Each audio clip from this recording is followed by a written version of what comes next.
This is Samuel from barbershopquest.com, and today I wanted to talk about why most barbershops fail. And generally most businesses, 80% of businesses fail. And that's a fact. And it's only 20% of businesses that usually make it within the first 3 years. And generally, even with failure, I hate the word failure. And failure is not even failure. Failure is just a learning experience. It's a hard learning experience, but we all have to learn it. Think about when you rode the bike. You fall down a couple of times before you're able to get up and actually be able to ride the bike. But that's just a bike, right? We're talking about a business. We're talking about your life savings. We're talking about time. Time, effort, energy, money into a business. So when you do fail, it hurts. Matter of fact, I think the 20% are usually the 80% that get back up on their feet, that start themselves, put a smile on their face, and freaking go back and pursue their dreams. And learn from all the mistakes and challenges and become successful.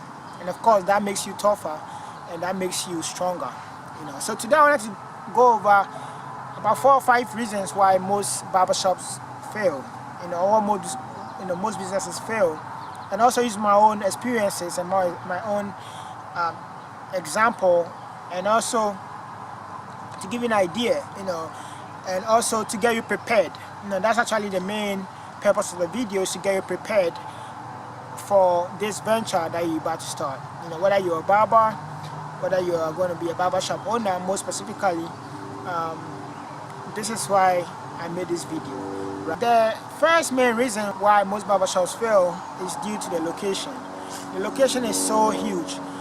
The location is so important. It's like most people will open at a location where it's very crowded, or it might be a location that you think is good and it's in your eyes, it looks like it's gonna be popping, right? It's gonna be a very profitable location, but in reality, it's not. And me personally, I remember when I found the place for my barbershop, I wish in my eyes it looked good. It looked like a perfect neighborhood. There weren't any barbershops close by. The rent was good, and I looked a little bit around and went there a few days and then jumped on it. But even today, on hindsight, if I was supposed to start a barbershop, what I'll do is I'll definitely make sure that I spend more time, looking at the location, And I know a lot of times it's hard because we are very anxious and we are very excited to get started. I was so excited, I was so anxious to start something as soon as possible, And the options were kind of limited, in terms of going through Craigslist, going through real estate agents, and going through shops that are available. It was kind of limited. So I was like anxious to jump on something, whatever I have, after a little bit of research, But today, if I was to do it again, or my advice out there, especially if you're going to start a barbershop, is to definitely look for an area that you're going to make money, An area that is not very crowded, that's definitely a must. And also an area where, there's not a lot of things going on, in terms of drugs going on around the area, in terms of the traffic, how much traffic is going on that goes by to the area. Are there a lot of people in the area? Are there, like your market demographic, people that are going to come and get a haircut with you? Are there a lot of people like that in your area as well? So these are things that I'll definitely look out for, if just for the area. Right. The second thing I'll look out for, and the second reason why most barbers will fail, is the kind of service. Which area are you? Are you in a Spanish dominated area? If it is, are you gonna have Spanish barbers there? Is it in more of a Caucasian kind of area? Caucasian hair is somewhat different from African American hair. And different people, different races based on where you are. Different cultures and different things. There's so much things going on. So this area that you are in, which I said, I cannot stress the area enough. The area is so key. But once you find the area, then also you want to make sure that you provide the right kind of service for the people that are in the area. And also, how much are you going to charge? If you based on the area that you are, are they students? Most of the college students don't like to spend so much money on things. If they're taking a car, they would like to carpool all the time. If they are gonna get a haircut, they won't want to pay too much for a haircut. If there's a lot of students, you might say, oh, it's a lot of students, I'm gonna go here, and then your expense and your budget is geared, or it's you set up a barbershop that is very expensive and you expect to make a lot of money back. I understand, but then it's like the market, which are mostly for students, for example, are not going to pay you a lot of money for a haircut. So now what are you going to do? Is it in a rich kind of neighborhood where people pay a lot of money for a haircut? Are there a lot of people? Are there older people, senior citizens? These are all questions that you need to ask. And are you going to have the right kind of contractors or barbers to be able to provide this kind of service to the people that are going to come and get a haircut? So that's like a very important question to ask. The third question to ask is also if you have a lot of capital. This is so key.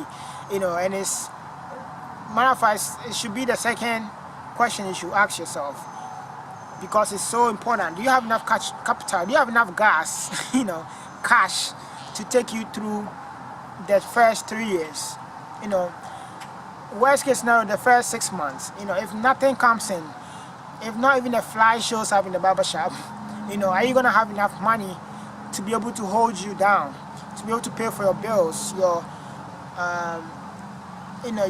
expenses, and everything that involves running the barbershop?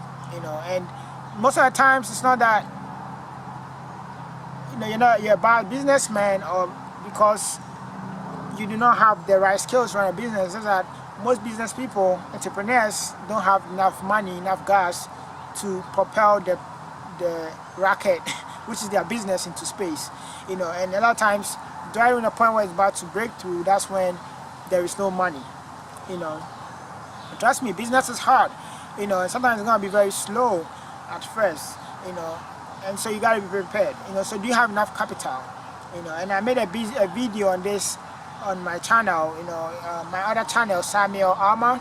I have a video on it. I talk even more about it. But also make sure I have enough capital. If you haven't had enough, saved enough, make sure you take your time and save enough. So the fourth reason why most businesses fail is also they adapt to change. A lot of times there's a lot of changes. People, prices might be going up. There might be events in the area. Now social media is like a big thing.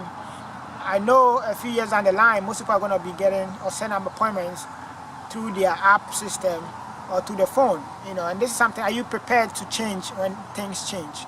You have to be a great visionary, but also you have to be very keen and very subtle into noticing the small or the little changes that goes on in the industry. So you have to be willing to change when things are changing. Things like postcards. I remember I was doing a lot of postcards and passing out flyers, which is good. But now, even where most people can be rich is through their phones, and that involves social media. So if you're stuck in the era of passing out flyers, it's like you're not going to reach a lot of people, and that's going to affect your business. So all these things are examples of things that you need to be aware of when you are going to start a barbershop. And finally, you have to, when it comes to being a businessman, right? And this is also key, right? This is kind of like, and also a very, very important point, and a very, very important question to ask yourself. And generally, to be a businessman, you have to be good at accounting. You don't have to be overly like a survey, have a master's degree or a doctorate degree in accounting, but you have to be able to do basic accounting. Account for all your receipts, account for all your expenses, and account for everything basically that goes on the business. You don't have to be super savvy, but you have to be able to do the basic things. So this is something that you have to be able to know and be able to do as well. Secondly, can you are you able to know your profit and loss margins? This is also very basic. Are you running at a profit or are you running at a loss? And generally, how much you make each month, how much you keep, and how much you spend. How much you really keep, that is how much profit you make. So that's something that you need to know as well. And pardon me if it's a little bit noisy. I'm in this farm place, and the guy is trying to mow the lawn, so it's gonna be a little tiny bit noisy, but I'm always bringing the video to an end, so please pardon me and bear with me. So accounting, you have to know your profit and loss margins. You also have to be a finance savvy, and finance just not for your business but also for yourself. This also undermines a lot of entrepreneurs and people that are going to start their own business, especially a barbershop. You have to be able to know your finances. You have to keep your personal finances in check, even first, before you're able to start a business. Because a business is like an entity. That's why they say it's an entity. It's like a life form in itself. So your business finance should be intact, just as your own finance should also be intact. So you have to be a finance savvy as well. And if you are not, you could start reading books and also watching YouTube videos on finance, just the basic stuff. You don't have to go crazy, but just the basic stuff about finance just to get you started. And also about marketing. And I made a video on YouTube, on my YouTube channel, Samuel Amma, actually on barbershopquest.com. There's a video on this channel that talked about marketing, and the various forms of marketing. You have to be able to market, because marketing is a huge part of the business. All big businesses are marketing all the time. McDonald's, they are marketing all the time. Starbucks, Staples, all the big businesses, they are marketing all the time, 24/7. They're finding ways and means to market all the time. And in terms of your barbershop, you have to find ways in which you're going to market and in which you're going to affect your client and get them to come. Purchasing and retailing, meaning buying your equipment for your shop and also buying things at discounts and things like that, and which I go over on my website, because I'll be providing a lot of information and resources, and also a lot of links onto discounts on your barbershop equipment, barbershop staff, anything barbershop, we'll have it on Barbershop Quest. But also in general, wherever you are, you have to be able to know how to buy and shop for these things, right?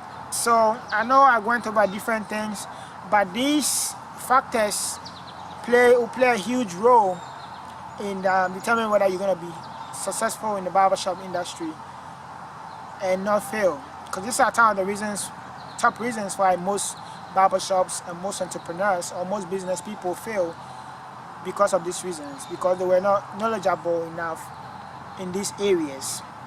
And like I said, you don't have to be a survey, you don't have to have a master's degree in all these areas. You don't even have to personally know all these areas, but you could even have people, people in place that are more surveying in some of these areas than you do. But you have to have it all together, intact, for you to be run, for you to become a successful business person or a successful barbershop owner as well. And so I hope these tips help you out. To conclude, like I would say, there's nothing like failure. Do not be scared. There's nothing like failure.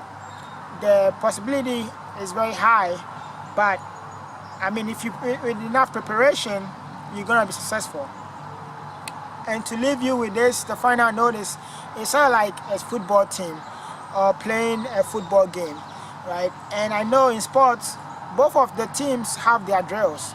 They have all their plays practiced, and that is, they have all their things memorized, like the things that I talked about, in terms of the accounting, in terms of the area, in terms of the things. They have all their drills and things drilled out into their veins, and they go and play. But in the play, realize that the winners of most games come down to being very flexible and very in the moment. Meaning, in the moment, a play that you worked on might not be appropriate, but you could twist a play or basically use your play or your knowledge to make a right decision in the moment. There are so many moments in sports, because I'm a big fan of sports, where there was a play or there was a move that saved the game or won the game, and it was not necessarily the play that was practiced on the practice field, you know. But you have to practice, you have to know your place, right? So, like I said, I'll highlight all these points. Just to summarize, you have to find a good area. You have to make sure you have enough capital. You have to make sure that you are accounting savvy. You know profit and loss margins. You know a little bit of finances. You know how to shop for your retails and stuff. You have to manage. You also have to know how to manage your employees and stuff like that, and a few more. You know. So I definitely hope these tips helped you out. This is Sam from barbershopquest.com. Make sure you subscribe below for new videos when they do come out. Make sure you follow me on social media. I'm on Twitter, Instagram, Facebook, and other social media network. You can hit me up on random stuff. I'm always there to talk to you, and also to answer your questions or to give you the resources that you need that will help you out as well. So this is Samuel from barbershopquest.com. Take care, and until next time.